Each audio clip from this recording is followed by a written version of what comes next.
esse nível de maturidade quanto a uma série de assuntos dentro da nossa competência por diversos profissionais, inclusive profissionais não só da FATO. Seria... nós já fazemos isso há muitos anos, né? Só que o escopo de pessoas, a abrangência de pessoas que nós conseguimos atingir com os nossos cursos abertos ao público, com a atuação pontual em organizações que contratam os nossos serviços de consultoria, de medição, é muito restrito. Então a internet, ela viabiliza, num custo muito pequeno, interagir com centenas de pessoas. Nós conseguimos trocar ideias ainda que de uma maneira restrita por meio dessa caixa de texto que eu pedi para nós testarmos agora no início, e para um número ilimitado aí de pessoas que vão ter acesso ao material que está sendo gravado desse seminário, né?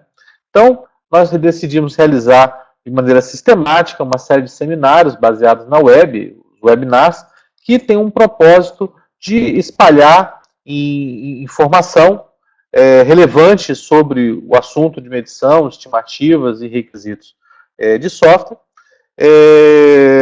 E a ideia é que isso não seja uma via de mão única, né? Então, o nosso interesse com esse trabalho é também coletar opiniões, perspectivas e questões sobre os diversos assuntos aí que tem se discutido nessa programação que nós montamos, né? Qual que é o enfoque que nós temos nessa programação?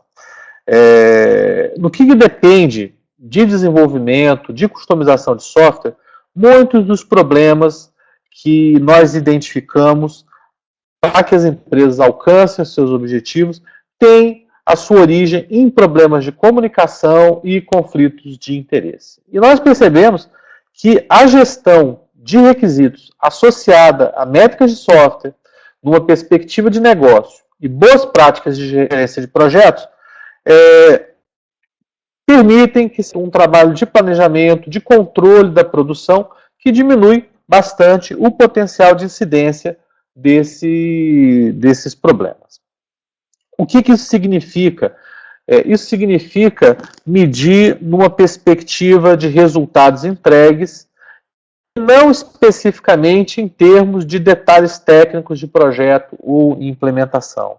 Isso significa viabilizar o planejamento quando eu ainda não tenho informação suficiente para estimar a partir da soma do esforço das partes, das atividades.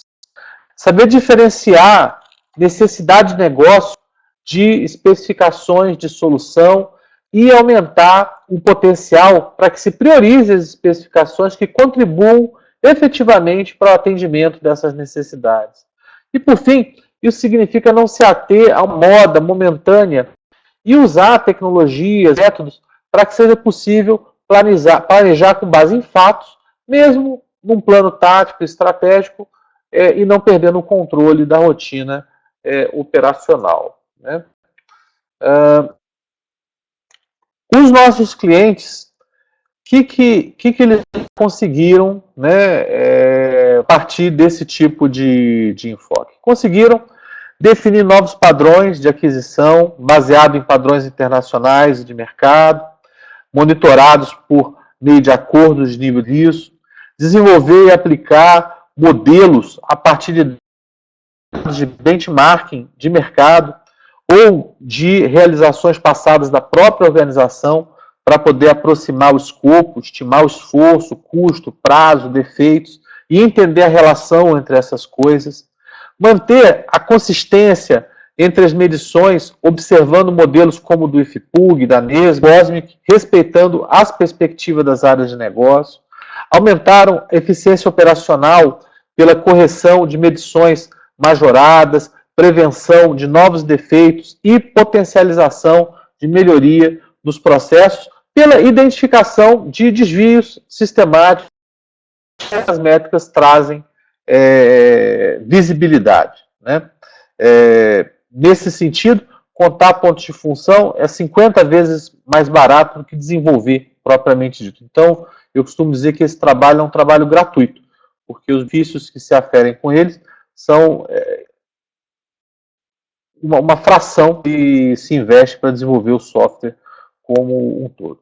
E, por fim, transformar uma cultura onde predomina a subjetividade individual para gradualmente transformar esse conhecimento do indivíduo num conhecimento da corporação.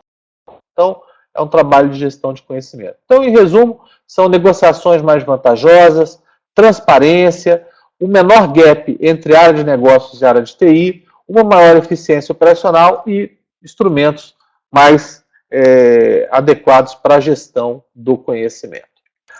A Fato, ela é uma empresa que não atua com desenvolvimento em geral, não é uma fábrica de software, nós nos vemos como uma boutique de consultoria, atuando especificamente com medição, análise, estimativa de software, né? Temos um escritório de métricas que tem como o propósito centralizar um grupo de especialistas que pode ter o seu tempo, o seu expertise compartilhado no mercado, que consegue com isso melhores níveis de serviço, né? Então, enquanto você dedica sua atenção ao uso da TI para atender com qualidade as necessidades de negócio, nós nos preocupamos com essa questão da medição, o que interessa, né? Esses profissionais são todos profissionais especialistas, certificados em pontos de função. Esse trabalho é coordenado por Guilherme, por mim e por outros sócios que atuam na direção da Fato. Então, são profissionais que têm bastante experiência, não só com métricas, mas com desenvolvimento, ação, gestão de software em geral.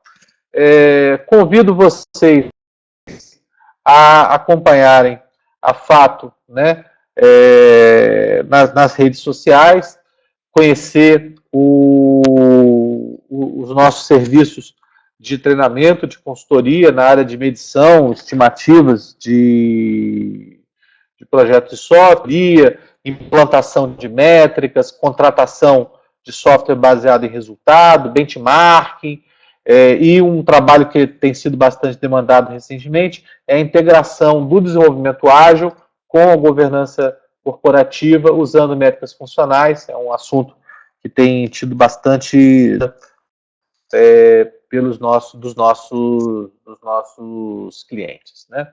Conhecer os nossos serviços de treinamento, enfim.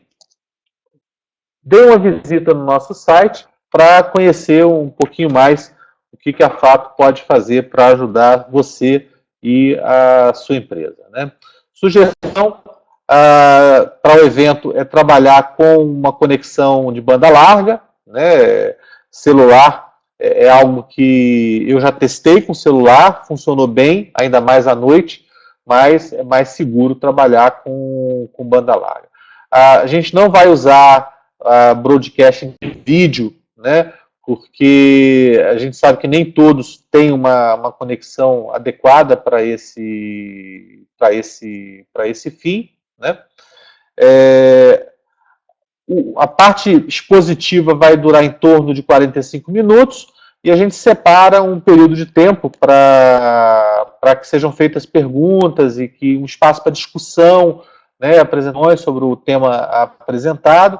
Então, as perguntas podem ser dadas por esse espaço do chat, que, pelo visto, todos conseguiram cair, pelos boa noites que eu tenho recebido. Essa apresentação nós estamos gravando e ser publicado posteriormente nas redes sociais e no site da Fato. E quem é PMP, esse evento ele pode ser utilizado como insumo para solicitar um PDU, né? Bem, então essas são algumas considerações de ordem geral que a gente acha relevante compartilhar em todos os eventos. E aí a gente começa com o nosso tema principal de hoje, que é estimativas precisas, soluções para planejamento e controle. Vamos começar pelo início. Vamos começar pelo momento em que surge a necessidade, pelo momento que surge o objetivo de negócio, o problema que eu quero resolver, a oportunidade que eu quero aproveitar. Normalmente, esse tipo de oportunidade, de problema, ele tem uma janela de tempo, tem um prazo para que ele possa acontecer. Se eu perder o barco afunda, o nível da água sobe, e eu tenho uma série de escolhas que são necessárias, decisões que eu tenho que tomar, né, trocas que eu tenho que fazer. Olha, eu preciso de mais funcionalidade, mas para que eu consiga entregar ou ter disponível toda essa funcionalidade, eu vou ter um tempo. Não, mas eu não tenho esse tempo, então uma série de variáveis, decisões, trocas que tem que ser feitas, né? Então, a ideia desse seminário de hoje é a gente discutir como que pontos de função, como que essas coisas se integram para abordar e suportar essas trocas, né? Suportar essas decisões. Decisões que dizem respeito a várias dimensões. Decisões que dizem respeito aos prazos, decisões que dizem respeito ao custo dos investimentos, decisões que dizem respeito ao esforço para implementar, ao nível de qualidade e as funções que vão ser atribuídas ao software, ao hardware, ou cuja execução vai ser manual, né? Então, a ideia é discutir ferramentas técnicas e, em específico, a análise de ponto de função e o COCOMO. Quais são, então, os desafios que nós encontramos aí para alcançar, atender essa necessidade? O primeiro ponto é que, nesse momento bastante preliminar, eu ainda não consigo produzir estimativas a partir da soma das atividades. Em estimativas, a coisa mais intuitiva que se tem é pegar a atividade, né, avaliar o tempo de cada atividade e repercutir isso de baixo para cima para derivar o esforço total, o prazo total para daí tomar aquelas decisões que eu comentei. Só que eu estou num momento muito preliminar, é um momento que eu não tenho ainda essa estrutura analítica de projeto pronta, é um momento que eu não tenho ainda essas informações disponíveis, e se eu fosse aguardar ter essas informações disponíveis para então tomar as decisões, isso aí já seria tarde demais. Então, o primeiro desafio é a dificuldade que eu tenho de fazer estimativas de baixo para cima em momentos preliminares do meu desenvolvimento, né, do meu trabalho de desenvolvimento. Um outro problema comum é um problema de ordem cognitiva, é um problema sobre qual que é o significado que se dá à palavra estimativa no ambiente corporativo. Muitas vezes, quando a gente usa a palavra estimativa, o que as pessoas estão escutando lá do outro lado é meta. Então, me dê uma estimativa, a pessoa fala, me dê uma meta. As metas, elas são um alvo que eu preciso alcançar. Uma meta é um mês, uma meta são 2 meses, uma meta é 31 de maio, né? Isso são metas. Estimativas, elas são intrinsecamente uma chance, intrinsecamente uma possibilidade, né? A meta não. A meta não é uma possibilidade, uma meta é um alvo, né? É algo de ordem política, é algo de ordem de decisão, né? Estabeleci essa meta. Outro significado também bastante associado à estimativa é compromisso.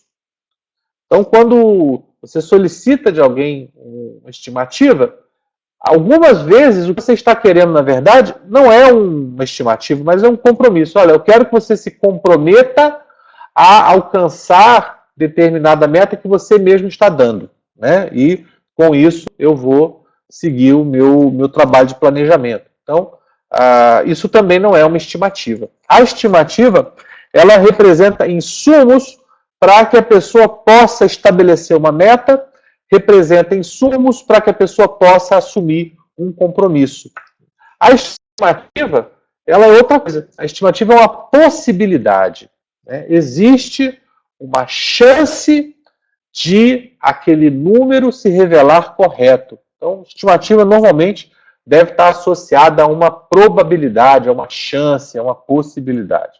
Então, o segundo desafio, então, são os diferentes significados que nós temos para o termo estimativas no ambiente corporativo.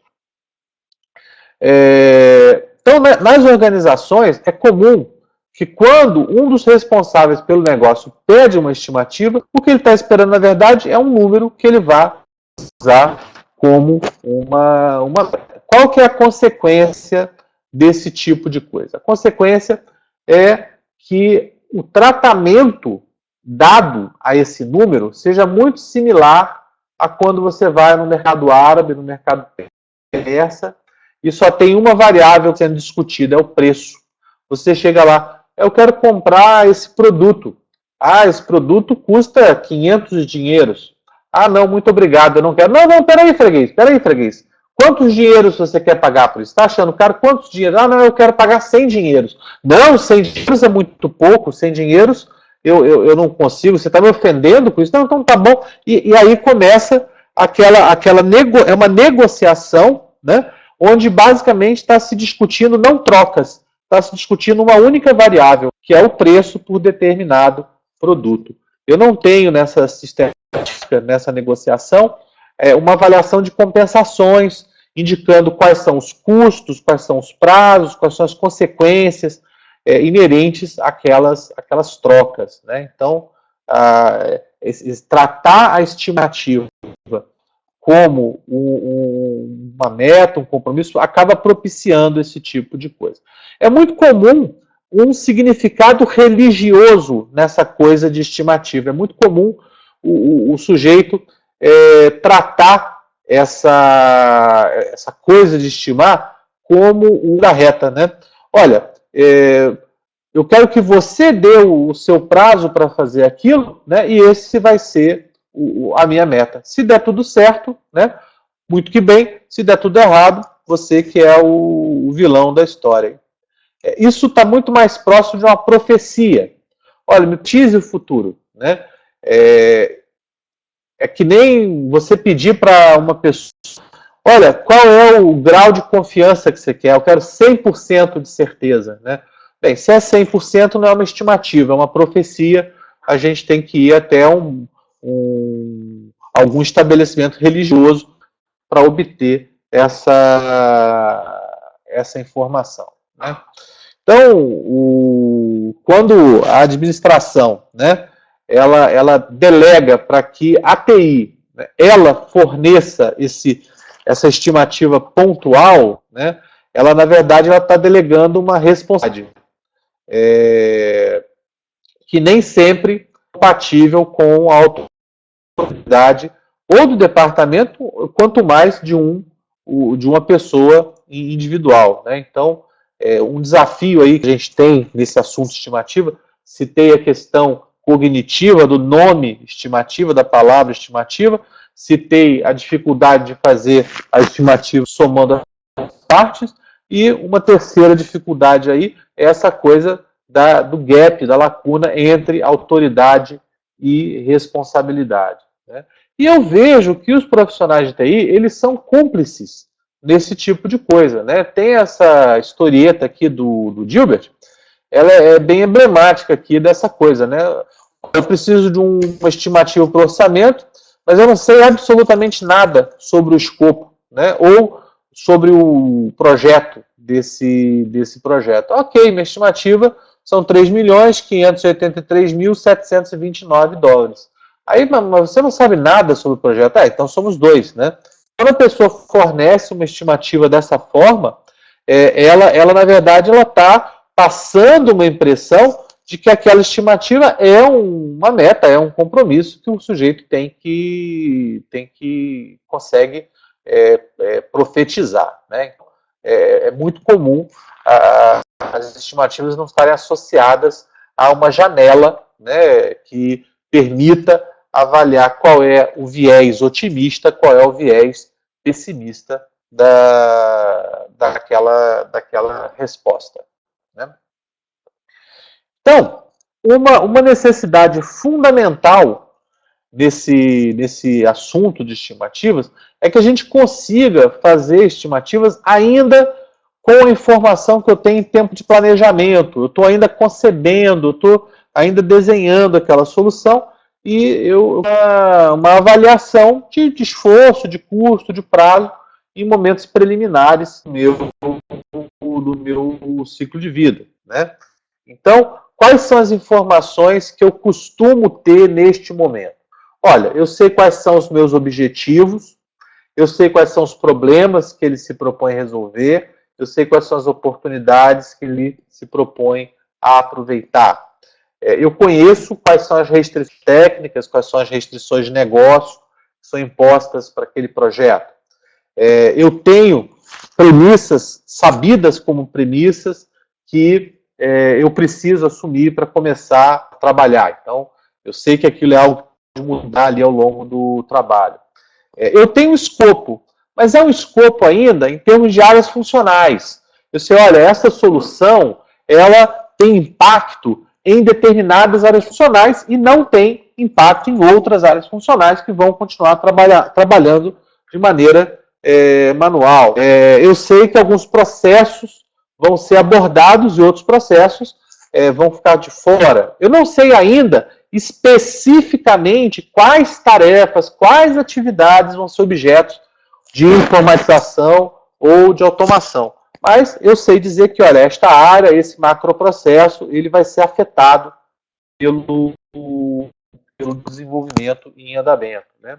E eu tenho uma lista macro de requisitos, né? Quando eu falo macro, são requisitos gerais que a gente ainda não precisa um trabalho de desenvolvimento para ter mais especificidade sobre o escopo daquela solução. Então, tipicamente, esse aí é o cenário que a gente se encontra quando a gente está começando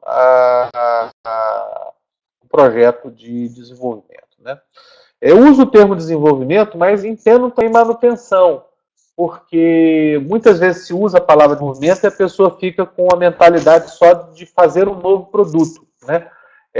O termo software developer, ele para mim é uma tradução equivocada, development para desenvolvimento.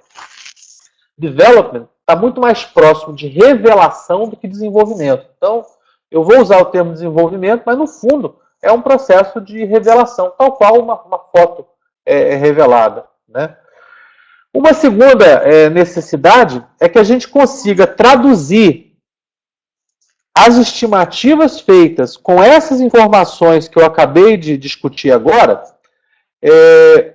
em termos de uma possibilidade. É claro que quanto menor o nível de informação, quanto mais questões em aberto eu tiver, o natural é que a minha estimativa otimista e pessimista seja mais abrangente, seja mais ampla do que no momento que eu já tenho um maior volume de decisões tomadas, né? Então, a necessidade é conseguir estimar com informações ainda insuficientes, e uma segunda necessidade é que essa estimativa ela seja associada a um risco, seja associada a uma chance de acontecer, né? Então, esses aí são os principais desafios que a gente encontra ao realizar estimativas em momentos quando eu estou montando o meu planejamento e não tenho ainda o meu produto projetado, desenhado, né? Bem, o que a gente tem aí de soluções para isso? Poxa, eu tenho pontos de função, né? Então, já é algo assim que é bastante conhecido, já se trabalha com isso há muito tempo, então, problema resolvido, né? Que a gente percebe?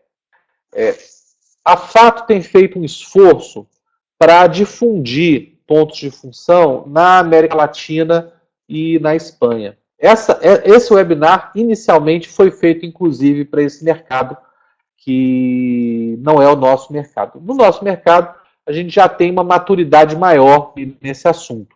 Mas eu achei relevante trazer essa discussão a essa mesa que a gente está conversando agora também. Né? Por que eu estou falando isso? Muitas pessoas pensam, poxa vida, para eu contar pontos de função, eu tenho que contar campos. Para eu contar pontos de função, eu tenho que contar arquivos referenciados. Para eu contar pontos de função, tem muita coisa que eu preciso contar. Eu preciso de muita informação até conseguir produzir um resultado em pontos de função. Veja, uma coisa é eu fazer a medição, outra coisa é eu fazer uma aproximação do tamanho. Então, o método do IFPUG, assim como outros métodos também, eles permitem que a gente, em momentos preliminares, aproxime o tamanho ainda em momentos de planejamento ou mesmo quando está se fazendo um anteprojeto. Né? Então, normalmente, eu uso como input, né? Eu uso as informações aqui típicas do planejamento, né? Eu uso heurísticas que podem ser heurísticas de mercado ou heurísticas que eu desenvolvi internamente na minha organização, e a partir desses dois elementos, usando o método de análise de ponto de função, eu tenho uma visão da dimensão funcional do meu projeto, do produto de software associado. Né? Então, o que acontece? O método do IFPUG, ele prevê uma série de passos, né, de avaliar a complexidade, determinar qual é a contribuição. Quando eu estou num momento como esse que a gente está discutindo, o que eu faço? Eu, ao invés de seguir todas essas etapas, ao invés de ter que utilizar informação que eu nem tenho disponível, não é nem ao invés, né, eu não consigo, eu assumo uma série de premissas, né, e com essas premissas eu consigo chegar num número que vai subsidiar o meu processo de estimativa. Né? A gente fez uns ensaios aqui na Fato, a diferença de eu fazer medições de maneira detalhada, né, ou usando algumas dessas estadísticas, ela é marginal. Né? Isso confirma o trabalho que o pessoal da fez, o pessoal da SUSEP fez. Então, para efeito de estimativa, essas heurísticas são adequadas para o nível de incerteza que a gente tem associado. Né? Então, peguei o tamanho, aí eu vou usar uma taxa de entrega. Né? Então, eu pego o CPF e multiplico lá por uma taxa de entrega. O que acontece? Acontece o seguinte. Esses dados aqui, pronto, chegaram. Esses dados aqui, eles ilustram, cada pontinho desse aqui, ele ilustra um projeto. Então, por exemplo, esse projeto aqui consta, né, que ele consumiu na ordem aí de 100 mil horas. Né? Projetão. Esse outro aqui, ele consumiu 50 mil horas. Né? Esse outro aqui consumiu quase nada. Não sei nem como ele conseguiu fazer isso. Mas o fato é que tem, em alguma base de benchmarking aí, dados como esses que eu estou para os senhores. Então, se eu fosse calibrar um modelo de estimativa baseado nesses projetos, eu chegaria numa seguinte figura. Olha, você trabalha com uma taxa de entrega de 7 horas por ponto de função e saiba que tem em torno de 60% do esforço que está explicado por outras coisas. Né? Então, a minha estimativa ela estaria com muita incerteza, com muito ruído. Né? Uma coisa que chama atenção aqui é que eu tenho desde 0 até 15 mil pontos de função. E o comportamento entre tamanho e esforço não é uma linha reta, é uma curva. E aí começa a ficar complicado derivar esses modelos de como estimar o esforço a partir da quantidade de pontos de função. Então, no mínimo, eu tenho que ter aqui um sistema de classificação. Então, o que eu vou fazer? Eu vou criar diferentes categorias. Né? No meu exemplo aqui, eu estou usando como categorias linguagem de programação. Poderia usar outras, poderia usar plataforma, poderia usar segmento de negócio, né? Poderia usar vários critérios para fazer esse tipo de avaliação. Veja, eu peguei, selecionei de apenas uma linguagem e já mudou de figura. De 40% já subiu para 50%, ou seja, metade do esforço é explicado lá pela quantidade de pontos de função, né? Mas ainda temos, conspirando contra um modelo que produz estimativas confiáveis, a variação de tamanho. Afinal, eu tenho projetos de até 6 mil pontos de função. Não cabe eu comparar um projeto de 100 pontos de função com um projeto de 6 mil pontos de função. Não é adequado. Usando um modelo simplificado como esse, de horas por ponto de função vezes o tamanho, né, de maneira homogênea, abordar projetos de tamanhos tão variáveis, né? Aqui eu tenho um outro cenário, né, que eu peguei aquele conjunto original e separei em dois grupos, linguagem A e linguagem B, né? Então aqui no caso da linguagem B, a gente observa que a faixa de tamanhos é menor, enquanto o anterior ele tem até 6 mil pontos de função, esse aqui tem só 2.500, né? E a gente chegou num número lá que 80% da variabilidade lá do esforço é derivado da funcionalidade dos pontos de função, né? Então, o que eu quero destacar com esses desenhos é o quê? É que horas por ponto de função não é que nem apropriar horas, né? É uma simplificação, é uma estimativa. E como toda estimativa, deve estar associada a uma faixa de possibilidade, uma faixa pessimista, faixa otimista, no caso, né? Nesse desenho aqui está representado por essa faixa mais escura, né? Aqui a gente fez o seguinte, além de considerar só uma linguagem de programação, a gente pegou e considerou só projetos de até 400 pontos de função. A gente percebe que o modelo está bem mais robusto, né? Ele agora explica 70% do esforço a partir dos pontos de função. Ainda tem 26% que é de outras origens, são lá os requisitos não funcionais, né? Uma coisa... Bem, a gente vai chegar lá daqui a pouco. Então, esses números a gente pode enxergá-los de outra forma, né? Como é que a gente pode enxergar esses números? Eu posso falar o seguinte, olha, no exemplo, eu tenho que a produtividade média, a taxa de entrega média, é de 9,75 horas por ponto de função. Isso quer dizer que se eu tenho um projeto de 100 pontos de função com 975 horas, não, isso não quer dizer isso. Isso quer dizer o seguinte, isso quer dizer que com os dados históricos disponíveis, eu tenho uma chance de 70% de que essa estimativa não seja subestimada. E, portanto, uma probabilidade de 30% de que ela seja superestimada. Então, se eu trabalhar com a média, estou me expondo a um risco de 30% de superestimar e 70% de subestimar. O ponto onde eu tenho 50% de chance de superestimar e 50% de chance de subestimar é 9 horas por ponto de função, 9,3 horas por ponto de função. Ah, mas qual é a melhor taxa de entrega, então, que eu devo usar? Essa escolha é uma decisão. Se o nível de risco aceitável é de 25%, então a taxa de entrega compatível é de 6,7 horas por ponto de função. Já, se o nível de risco aceitável é 75%, eu posso trabalhar com 10 horas por ponto de função. Uma coisa é certa, não existe taxa de entrega que não tenha um risco associado. Então, a mensagem que eu queria passar neste momento é que não há uma tabela de produtividade de horas por ponto de função. Não tem um órgão que padroniza a quantidade de horas por ponto de função. Horas por ponto de função é derivado de experiências, é derivado de casos, né?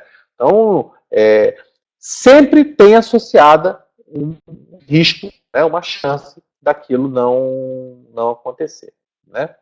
Então, um dos principais fatores de risco para essa variabilidade é o que a gente chama de requisitos não funcionais. E a análise de ponto de função ela não se propõe a medir requisitos não funcionais. E a ideia é exatamente, até porque eu não sei ainda quais vão ser os elementos de projeto que vão desaguar no produto final que atende a esses requisitos. Então, a PEF ela não é feita para abordar esse tipo de coisa. Né? Então, quanto maior é o tamanho do projeto, maior vai ser o erro da estimativa, baseado apenas nessa fórmula simplificada, né, de horas por ponto de função, porque a relação entre tamanho e esforço já é comprovadamente linear, não é uma relação que é explicada por uma proporção, não é explicada por uma reta. Então, isso indica o quê? Indica a necessidade de outras variáveis para explicar melhor esse modelo de estimativa. Né? Então, linguagem de programação em plataforma costumam ser os critérios aí mais adotados, só que existe não só isso. E aí fica uma pergunta, né? Como que eu vou descobrir quais são essas variáveis? Que valores essas variáveis podem assumir? Qual que é o impacto sobre o esforço para valores possíveis? Qual é a natureza desse impacto? Ou seja, eu tenho uma série de questões abordando, né, essas variáveis para as quais eu não tenho resposta nesse modelo simplificado de estimativa, que é o mais utilizado na nossa realidade. Né? Então, a gente tem aqui um outro elemento também, além desse ponto que a gente acabou de comentar, da incerteza. Né? Recentemente eu vi um material bastante legal falando sobre o número de home runs que um jogador faz na temporada de beisebol, né, americano. No início, ela varia muito, no caso aqui, ela varia no início de 40 e conforme a temporada vai avançando, essa faixa vai setando. Ou seja, quando eu estou aqui no 80º jogo, ela está variando aqui em torno de 45 até 65, né? Quando eu chego aqui no 60º jogo, ela está variando já de 55 até 70 e assim por diante. Ou seja, conforme eu vou tendo informação adicional, né, essa informação adicional vai diminuindo a minha incerteza. E aí fica a pergunta, como que eu capturo essa incerteza no caso do desenvolvimento de software? Né? Como é que eu posso fazer esse tipo de avaliação se eu não tiver dados internos? Se eu tiver dados históricos, eu consigo gerar esse tipo de informação a partir dos meus dados históricos. Agora, se eu não tenho esses dados históricos, existe alguma referência de mercado que eu possa utilizar para me apoiar nesse processo, para me ajudar nesse processo? Bem, então falei sobre pontos de função, falei sobre a questão das incertezas, aqui a questão do prazo. Né?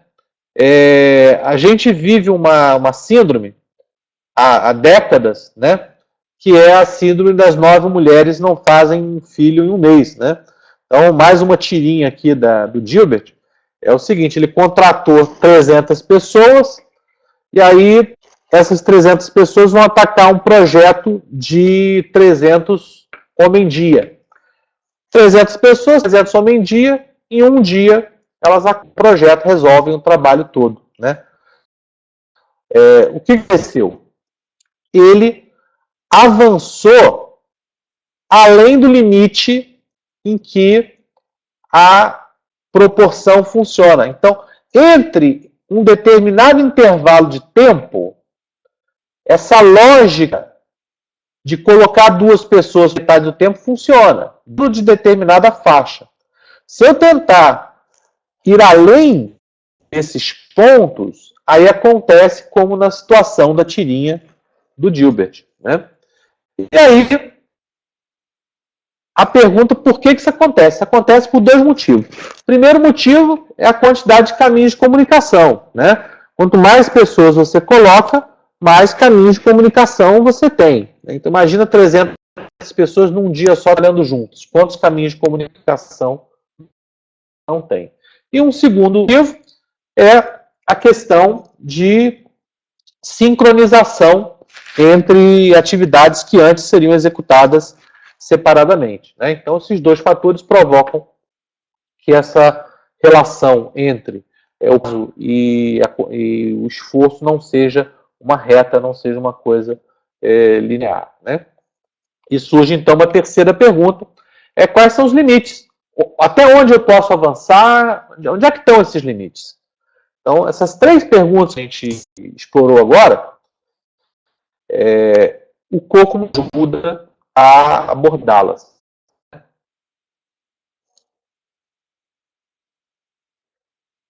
Olha lá, o Guilherme ali mandou um Skype para mim. Gostou das minhas figuras. Então, uma visão aí para a solução desses itens. Né? Então, como descobrir quais são essas outras variáveis, além de quais valores podem assumir. Vamos explorar rapidamente aqui essas perguntas. A primeira, como descobrir quais são essas outras variáveis. Né? A gente tem um trabalho do COCOMO que ele é muito pouco explorado, na minha opinião. É um trabalho que é um compêndio muito abrangente, para quem trabalha com planejamento de projetos, com desenvolvimento de sistemas, no meu entender, é uma literatura que transforma a sua visão sobre desenvolvimento, te coloca uma lente, uma visão econômica, né, do desenvolvimento de software. Então, é uma literatura que é bastante atual ainda. Né? O primeiro livro é da década de 80, o segundo é dos anos 2000, do início dos anos 2000, e continua bastante atual o material que a gente vê aqui do COCOMO. Né? Então, o COCOMO apresenta o seguinte, ele identifica 5 fatores de escala. Então, uma coisa é desenvolver um produto que é inédito. Outra coisa é desenvolver um produto para o qual eu já tenho familiaridade. Né? Uma coisa é desenvolver um produto quando eu sou dono. Outra coisa é desenvolver um produto que tem que atender requisitos extremamente rigorosos. Uma coisa é desenvolver um produto num ambiente onde eu tenha maturidade e orientação à arquitetura, à resolução de riscos, uma equipe que compartilha objetivos comuns, uma série de fatores que dizem respeito a esses 5 itens que estão apresentados aqui. O COCOMO nos apresenta como fatores de escala. São fatores que podem causar um ganho de escala, uma economia de escala, ou um termo que ele usa bastante adequado, uma deseconomia de escala. Ou seja, quanto maior o projeto, mais rápido eu ando, ou quanto maior o projeto, mais devagar eu ando. Né? Basicamente isso quer dizer escala. E ele apresenta para a gente 17 multiplicadores de esforço. Né? Então, são fatores do produto, são fatores da plataforma, são fatores do projeto, são fatores da equipe, das pessoas. Né? Então, ele mapeia 17 fatores para os quais se faz uma avaliação. Né? Então, essa é uma resposta que nos ajuda a identificar quais são essas outras variáveis, além do tamanho, que vão afetar o esforço. Né? A outra pergunta é que valores que elas podem assumir. Então, o COCOMO também apresenta orientação prática, né, para a gente avaliar quais são os valores que podem ser assumidos ali. Né? Deixa eu aumentar um pouquinho o zoom ali.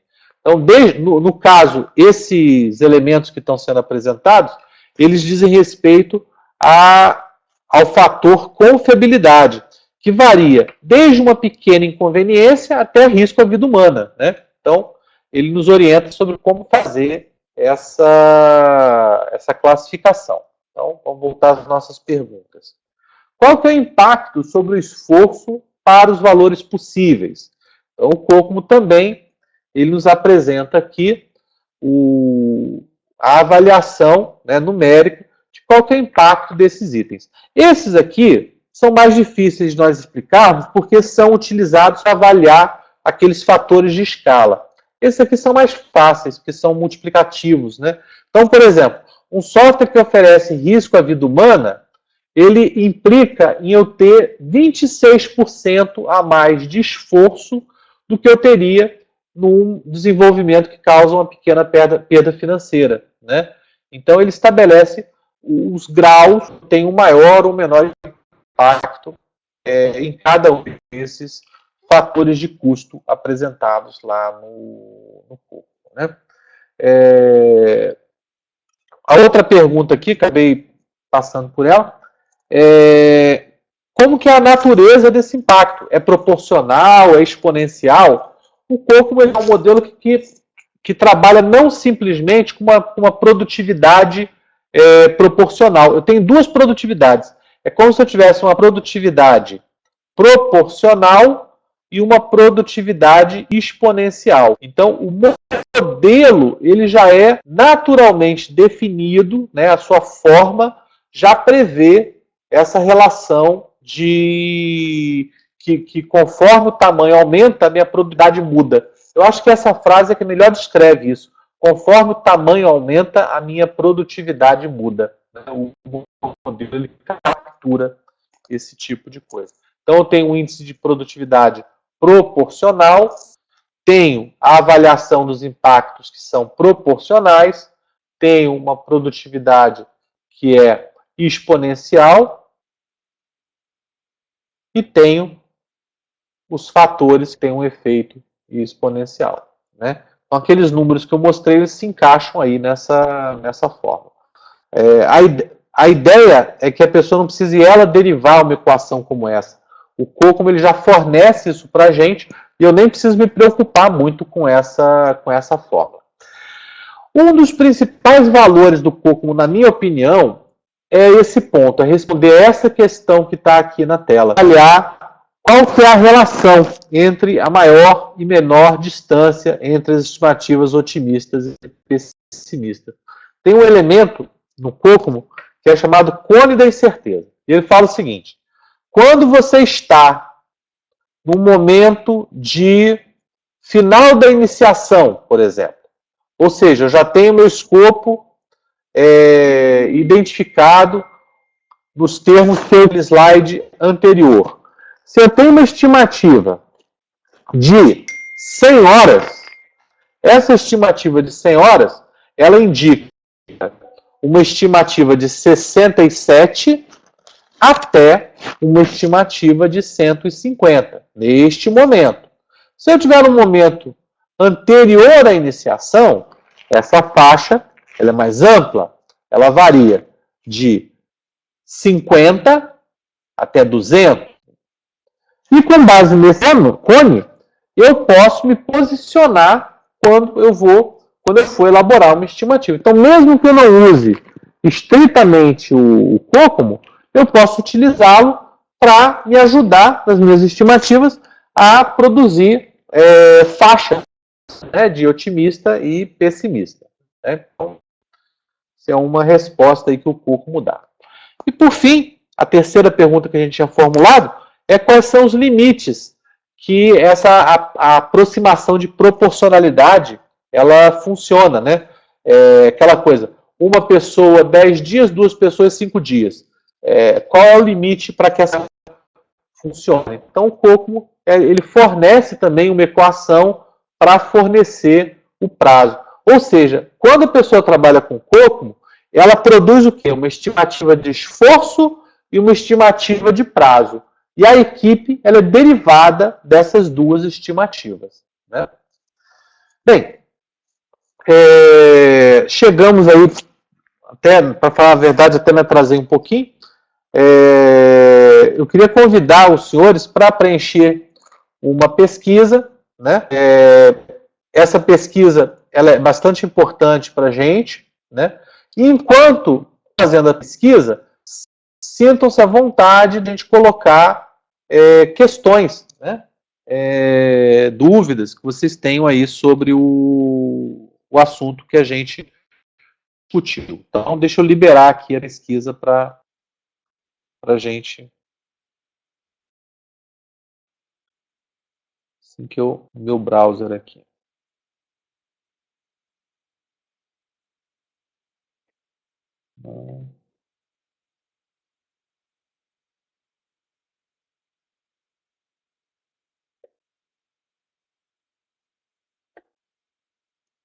Pronto.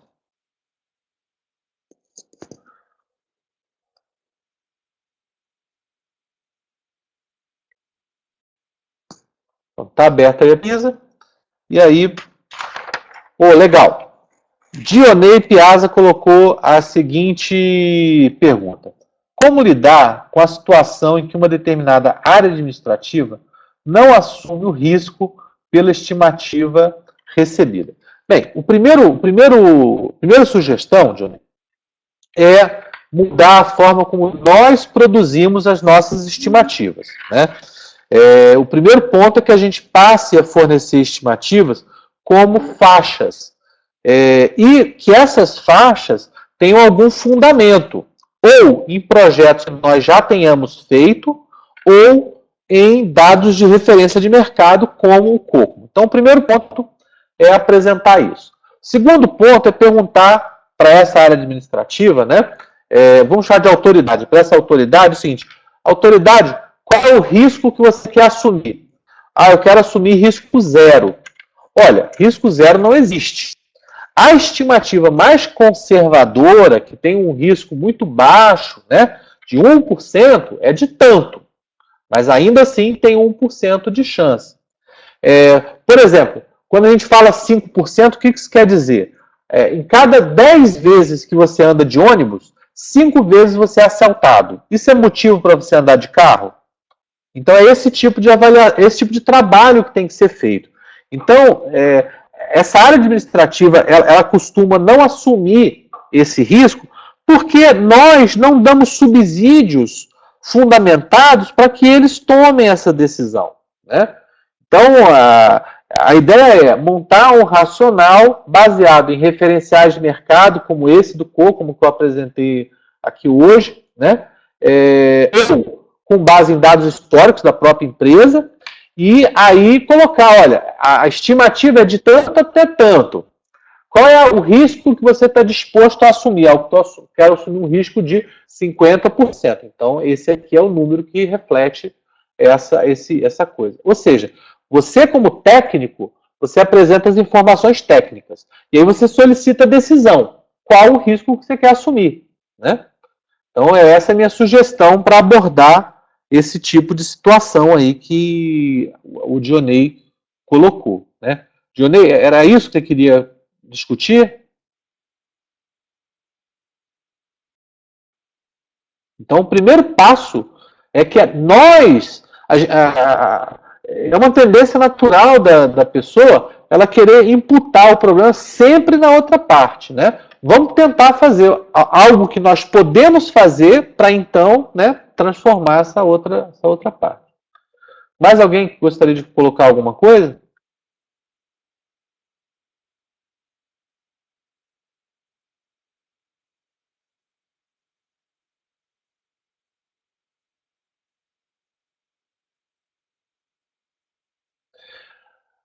O processo ágil, né, que é um processo, ele trabalha com microgerenciamento.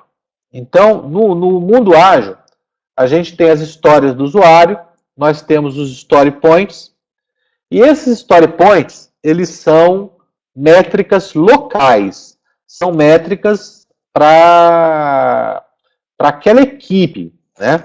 Tendo dito isso, qualquer dado que eu passasse, Dionei, seriam dados que teriam muito ruído, porque é uma métrica derivada de esforço. Então, o primeiro ponto é esse. Quando você trabalha com Story Point, eu estou trabalhando, na verdade, com uma métrica de esforço. Já quando eu trabalho com ponto de função, eu estou falando uma métrica de produto. Qual que é a chave para a gente conciliar esses dois mundos? A chave é a seguinte: para o trabalho do sprint, para o trabalho da equipe para o microgerenciamento, use o Poker Planning, use as histórias de usuário, né? Trabalhe do jeito que a equipe quiser trabalhar. Agora, em algum momento, possivelmente nas reviews, ou até, dependendo do contexto, nas sprint reviews, na release, né, na release ou no sprint review, eu preciso avaliar como está o progresso do trabalho como um todo, né? E aí, nesse momento, que entra o ponto de função. O ponto de função, ele cumpre o papel de produzir uma bolsa de horas ou uma bolsa de reais para o projeto como um todo. Então, a APF, ela não vai ser utilizada no microgerenciamento, no dia a dia. Ela vai ser utilizada para quê? Para determinar qual é a bolsa de horas, qual que é a bolsa de reais que aquele projeto vai consumir como um todo. Né? Então, ou seja, Story Points você usa para o microgerenciamento. Story Points você usa para fazer estimativa de uma história. Até porque você estimar uma história em ponto de função é uma má prática. Os desvios são enormes. Então, o ponto de função ele traz melhores resultados, não quando eu uso na medição de uma história, mas quando eu uso na medição de um projeto, quando eu uso na medição de um volume maior de histórias. Né? Então, a ideia é que o Story Point seja usado na sprint, no planejamento do sprint, e o ponto de função seja usado no planejamento do projeto. Um sprint não é um projeto.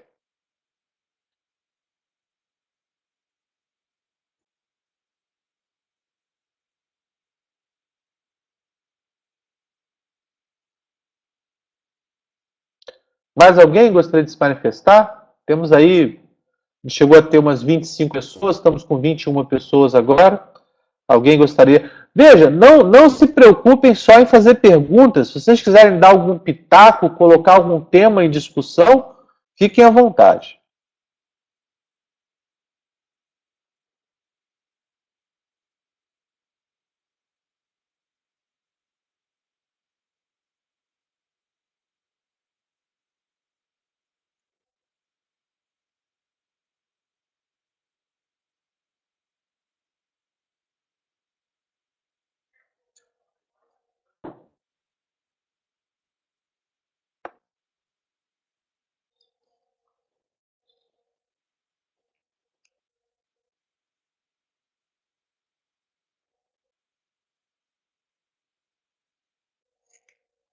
Como estimar uma migração de base de dados?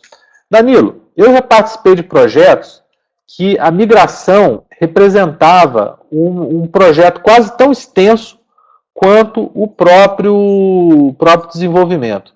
Porque a migração tinha que identificar cenários de coisas de 20 anos e lixos de 20 anos para fazer com que a solução ficasse operacional. Né? Então, a minha sugestão é a seguinte: primeiro, avaliar se a migração ela é um projeto ou ela é um acessório do próprio projeto. Né? Como assim um acessório? A migração típica, né, vai consumir um determinado percentual do tempo do projeto. Então, esse seria um cenário. Agora, se você antever que a migração ela em si será um projeto, nada impede de você realizar uma medição especificamente daquela medição e tratá-la como um projeto normal, que vai ter lá os seus pontos de função, vai ter lá a sua produtividade, vai ter lá a sua incerteza. Tudo que nós falamos poderia valer também para esse cenário aí que você colocou. Tá certo, Danilo?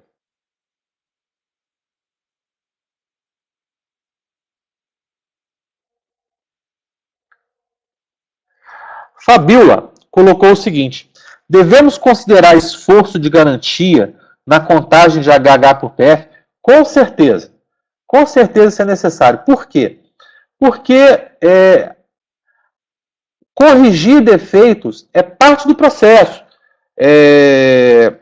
No nosso atual nível de desenvolvimento, você assumir que vai entregar um software com zero defeito é a mesma coisa que assumir um custo infinito.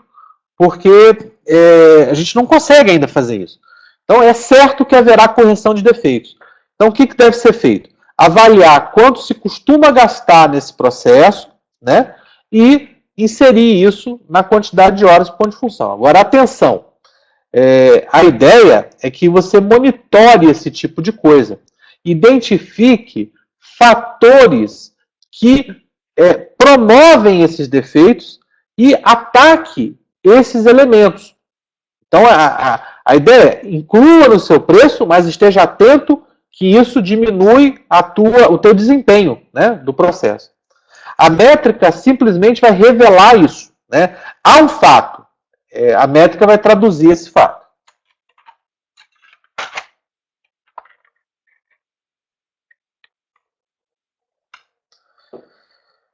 Daisy, estou trabalhando com um projeto de software de geoprocessamento, onde existe um grande esforço na parte de cartografia. Portanto, um grande gasto com isso também. Como posso medir o tamanho desse produto e estimar custos?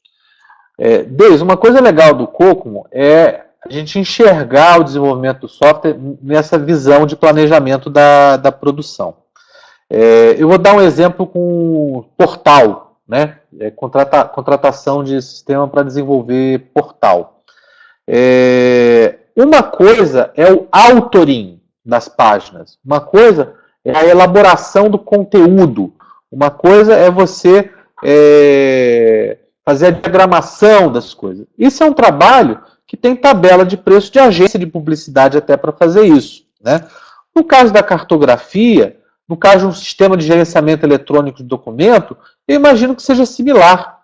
Eu imagino que o projeto como um todo, ele deveria ser fracionado. Tem uma fração do projeto que diz respeito a esse trabalho de cartografia, que eu não conheço, e deveria identificar os fatores de custo desse trabalho de cartografia. E a parte de software ser estimada usando o que a gente discutiu nesse trabalho. Né? Então, em resumo, né? O que for software, a gente usa as métricas de software. O que não for software, usar uma métrica mais adequada para fazer isso, a estimativa. Né? Quem perguntou isso foi a Daisy. Né? Daisy, respondi a sua consideração? Abordei a sua consideração?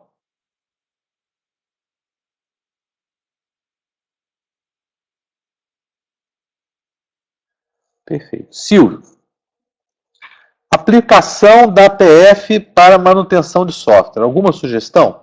Bem, primeira sugestão é que a gente trate a manutenção como parte do ciclo de vida do produto. Ou seja, usar ponto de função para medir uma pequena manutenção, digamos, de 4 pontos de função, é batata, vai estar muito errado. Ponto de função não foi feito para estimar coisas pequenininhas.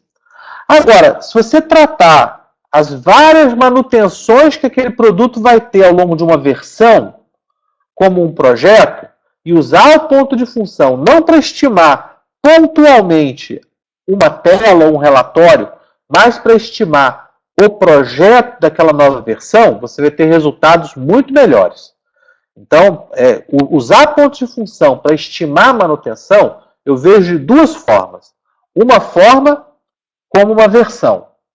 Outra forma, você derivar a partir do tamanho de aplicação. Então, eu tenho uma aplicação que tem, digamos, 1.200 pontos de função, e para cada 1.200 pontos de função, 1.400 pontos de função, eu preciso de um cara para dar sustentação naquele produto. Então, eu vejo o ponto de função sendo usado de duas formas. Ou para medir a aplicação e derivar quantas pessoas você precisa para cuidar daquele sistema, ou para medir uma versão. Ok, Dionel? Dionel não. Silvio. Veja que nós estamos falando de estimativas e não de contratos, tá? Quando a gente fala de contratos, a história é um pouco diferente. Estimativas. Dionel. Carlos, não sei se você me conhece, mas a ferramenta Enterprise Architect provê estimativas de Use Case Points, inclusive com configuração de balanceamento bem completo. Tens alguma informação de casos de sucesso de estimativas com Enterprise Architect? Jonel, a automação da contagem de pontos de função, né, com o Enterprise Architect, com o OutSystem, né, elas dependem basicamente de um mapeamento entre aqui eu tenho plano de requisito, aqui eu tenho plano de design. E eu tenho um mapa que fala, quando eu tenho um requisito assim, eu terei um projeto assado. Então, se você tem esse mapeamento dos elementos de design para os requisitos, você consegue automatizar a contagem. E quando eu falo esse mapeamento, é algo que tem que se ter muito cuidado. Por exemplo, tem um artigo no nosso blog que fala sobre Function Point Optimization.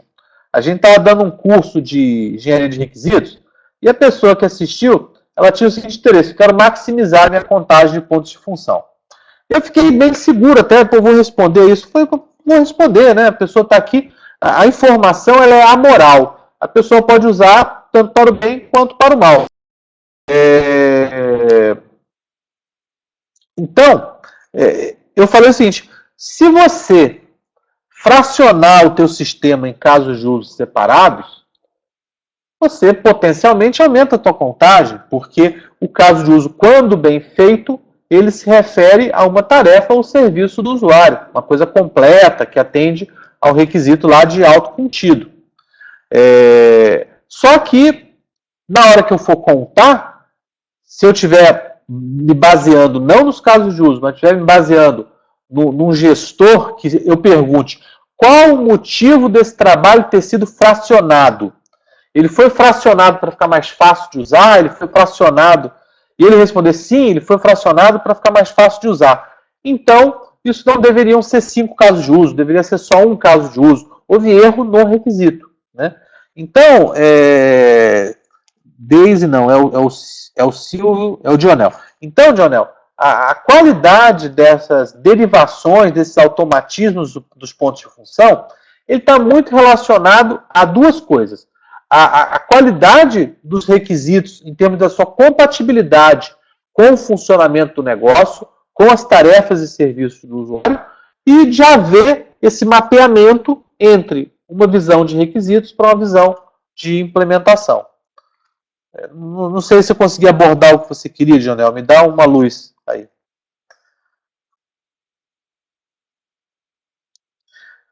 Beleza. Senhores, são 1h15 do nosso seminário, né? Queria agradecer profundamente aí pela atenção de vocês nesse período. O meu e-mail de contato eu vou colocar aqui embaixo. É um e-mail muito fácil. Se alguém quiser trocar figurinhas, esse é meu e-mail de contato, né? Me despedir e que em breve vocês vão ter orientação sobre como obter acesso à gravação, ao material, a partir das redes sociais e do material, né? Ajudem aí a difundir, né, para aquelas pessoas que não puderam estar presentes aqui conosco hoje, se tiver interesse, terem acesso também. Muito obrigado, uma boa noite para vocês e um abraço. Até mais.